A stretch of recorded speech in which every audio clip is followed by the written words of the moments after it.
Para matiyak ang sapat na produksyon ng agrikultura sa bansa, inanunsyo ni Pangulong Ferdinand R. Marcos Jr. na palalawakin pa ang mga programa sa irigasyon at teknolohiya bilang bahagi ng mas pinalaking pondo sa agrikultura ngayong taon. Yan ang umaarangkadang balita ni Christian Bascones.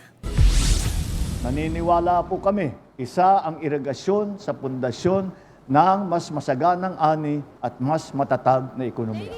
Pinangunahan ni Pangulong Ferdinand R. Marcos Jr. ang inaugurasyon ng Mahayag Dam at turnover ng mga solar-powered pump irrigation projects sa Mahayag, Zamboanga del Sur. Bahagi ito ng halos 300 bilyong pisong kabuuang pondo na inilaan ng pamahalaan para sa iba't ibang programa at proyekto sa sektor ng agrikultura ngayong taon. Mahigit 60 bilyong piso naman ang inilaan ngayong taon para sa mga proyekto ng National Irrigation Administration o NIA na layong palawakin ang mga infrastruktura sa agrikultura at magbigay ng makabagong kagamitan sa mga magsasaka sa bansa. Sulitin ninyo ang pagkakataong ito upang mapagaan ang inyong trabaho.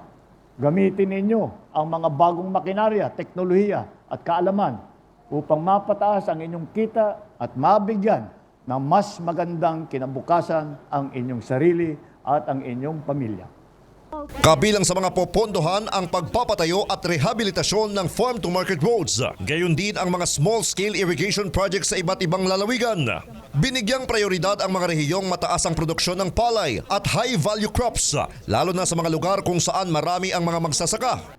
Makakaasa po kayong patuloy ang administrasyong ito sa pagbibigay sa ating mga magsasaka ng mas mabilis na akses sa ganyan sari-saring teknolohiya, sa sari-saring pagsasanay, suporta pa para umangat at maging mas maginhawa pa ang inyong mga buhay.